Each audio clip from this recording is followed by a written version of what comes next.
If we don't make a deal with Congress, the border is going to be closed. We're going to give them a one-year warning, and if the drugs don't stop or largely stop, we're going to put tariffs on Mexico and products, in particular cars. The whole ball game is cars. It's the big ball game. With many countries, it's cars. And if that doesn't stop the drugs, we close the border. I will do it, just like you know I will do it. I don't play games. So the border stays open at least for a year? No, I didn't say that. We would start with the tariffs, and we'll see what happens. Well, the president Tuesday and then today talking about the border, whether he's going to close down the border because of the situation there. He's already called it a national emergency. But now there's the aspect of tariffs, possibly on Mexican cars or cars made in Mexico, but maybe not for a year. We're trying to figure out from the administration. Let's bring in our panel. Tom Bevan, Real Clear Politics co-founder and president, and Jonathan Swan, national political reporter for Axios. Jonathan, where do you think we are on this? I think we're at the stage of Trump starting to try and formulate a plan B. We reported this morning that that people around him thought he was more likely than not to edge off the closing the ports, and the primary argument that people close to him told us what he was receptive to is the effect it would have on economic growth. And we were seeing numbers in terms of the amount of commerce that's passing through some of these busy ports on the US-Mexico border. Trump doesn't want to do anything in the year and a half now before his re-election that's going to hammer the stock markets or have a dampening effect on economic growth. So I think you're seeing him recalibrate. And the car tariff issue is very, very complicated because you have a deal that he's struck that hasn't been approved by Congress with Canada and Mexico, a new NAFTA, which wouldn't allow him to do this.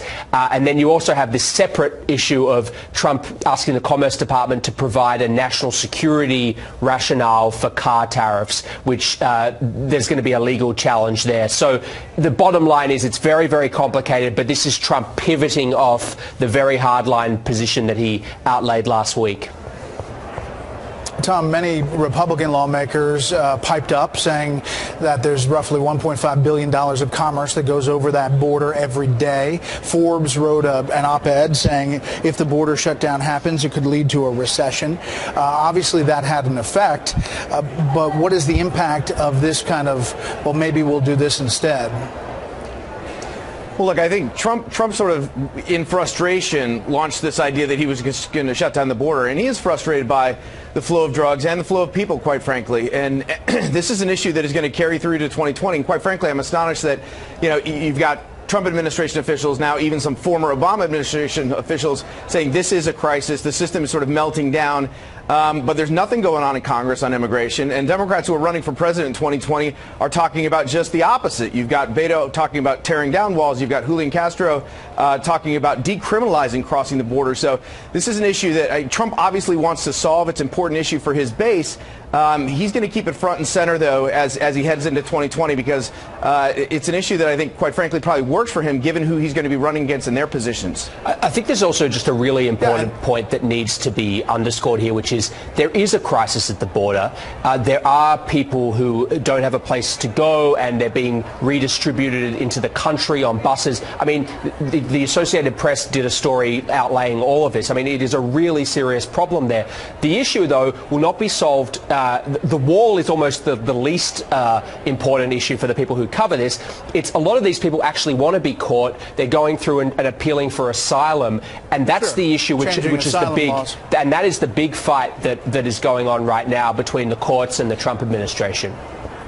Yeah, and let's be honest, the president really wanted to tweak Mexico to do more on their side of the border, both on the flow of illegal immigrants and the flow of drugs, is what he said a couple of times. One more topic quickly, and this is the New York Times, Washington Post, with these headlines that some on the Mueller team say the report was more damaging than the Attorney General revealed, limited information, that there's some angst on the Mueller team, all anonymously sourced.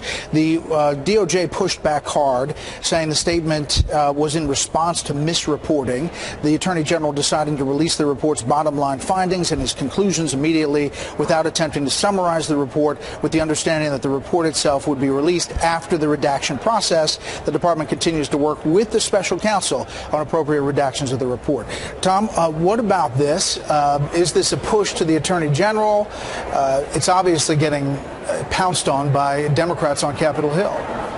I mean, does anybody really believe that the Mueller team, who have Democratic leanings, certainly aren't going to carry any water for Donald Trump, that this is, if they had objections, that this is how it would go down? It'd come out 2 weeks after the fact through anonymous sources about associates saying a few of them have some concerns. I'm not buying it. I think this is another media job by the New York Times, quite frankly, that they're continuing to do what got them in trouble in the first place, what got media in trouble in the first place.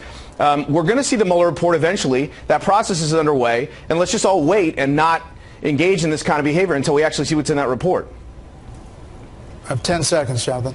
I disagree with Tom. I think what we're seeing here is some members of the Mueller team who have frustrations, and the laws of physics, they're back in the wild, they're talking to their colleagues, and a lot of these reporters are talking to the colleagues who are getting it from them. I think that's how it's coming out. I don't disagree about some of them being Democrats, but I think that's how it's coming out.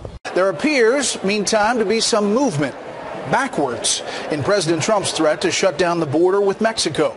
The president is now giving the southern neighbor more time to do better. At least that's what we think.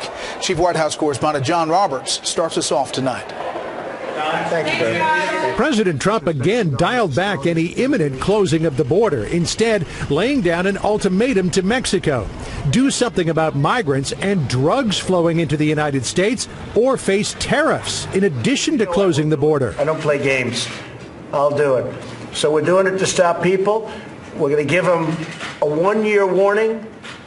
And if the drugs don't stop or largely stop, we're going to put tariffs on Mexico and products, in particular cars. And if that doesn't stop the drugs, we close the border. Giving Mexico a year to make changes deflects bipartisan criticism over the economic mess a border closing could cause. Shutting down the border would threaten good pay American jobs, hurt our economy, violate our values, and gravely hurt our country. I'm glad the president's not closing the border down. I think it would have unintended consequences. But the president again made it clear national security trumps trade every time. The USMCA is a great deal for everybody.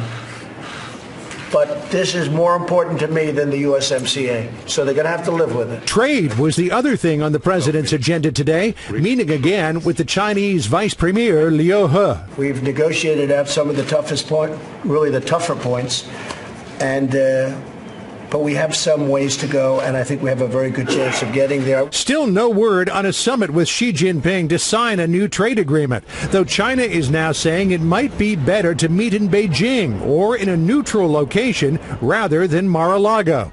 Investigators are still looking into what a Chinese woman who talked her way into Mar-a-Lago over the weekend was up to. Yu Jingzhang was found with a number of electronic devices in her possession, including 3 cell phones, a hard drive, and a USB thumb drive. I think that was just a fluke situation, and I think that the person sitting at the front desk did a very good job, to be honest with you. I think that particular woman did a very, very good job. And the White House is gearing up for a fight over the president's tax returns after the House Ways and Means Committee demanded the IRS turn over 6 years of President Trump's returns. Asked about it today, the president wouldn't bite. They'll speak to my lawyers. They'll speak to the Attorney General. On the border issue, President Trump said this afternoon that if Mexico stops the recent progress it has been making on apprehending people headed to the United States, he might just seek to slap tariffs on auto products immediately. However, there is a side letter that the U.S. signed under the new USMCA that prohibits any kind of tariffs on the first 2.6 million vehicles made in Mexico. So it's not clear tonight exactly how much of a stick the president wields when it comes to tariffs. Brett? John Roberts, live on the North Lawn. John, thanks. Mexico, the last 4 days, has really done a great job on their southern border with Honduras, with Guatemala, with El Salvador, of grabbing and taking and bringing people back to their countries because they're not going to come to our country. We're not going to allow it. What's happened on our southern border is a disgrace. And Mexico has brought people back. They've told people you can't come in. And that's happened really over. They've done, as I understand it, over 1,000 today, over 1,000 people yesterday, over 1,000 people the day before. Before that, they never did anything.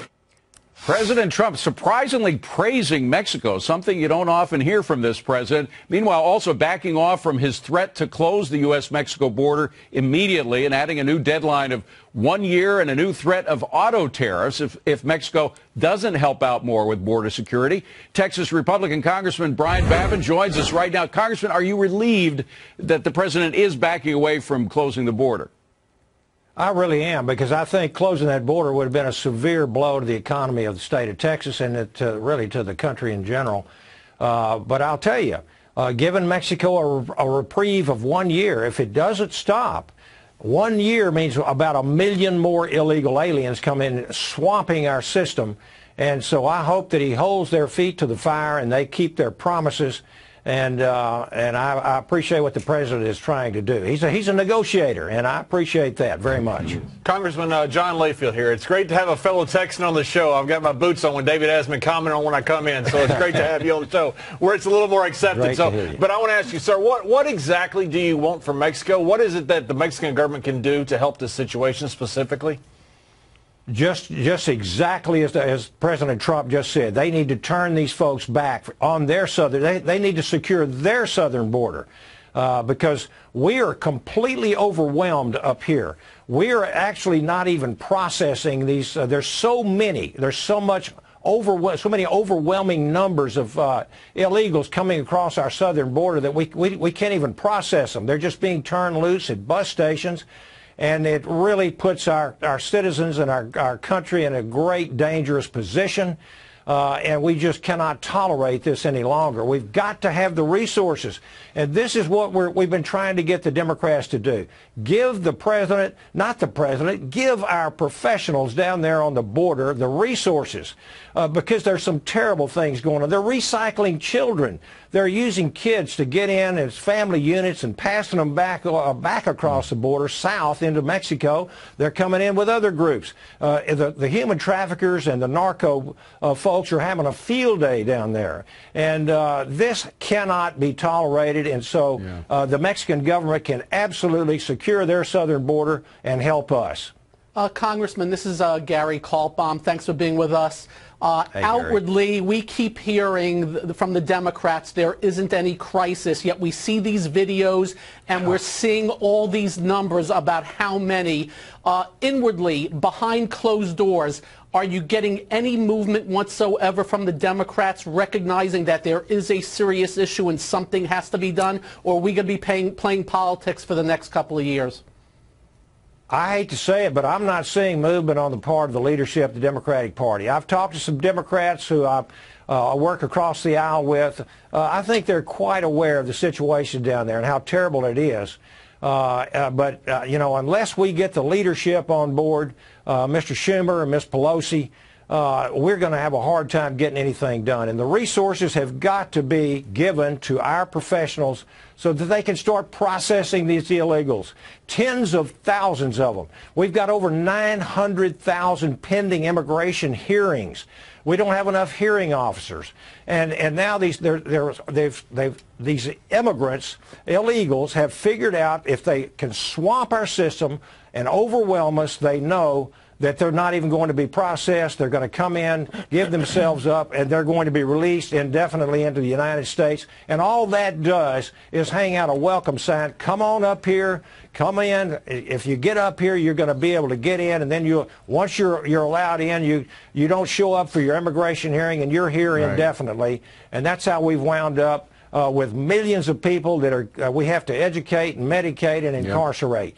We've got too many folks. Congressman, yes, it seemed as though for a while we were working with Mexico to establish sites in Mexico where people seeking asylum could make their application not in the United States but in Mexico. That seemed like a reasonable partnership to me. Has that movement made any progress? Are we doing that? Do you know? Is that on the table?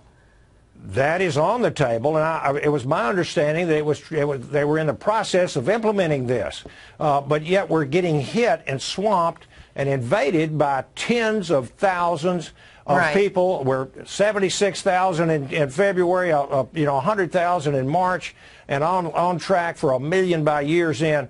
This has to be done. I don't know where that is, but I can tell you that is an absolute necessity.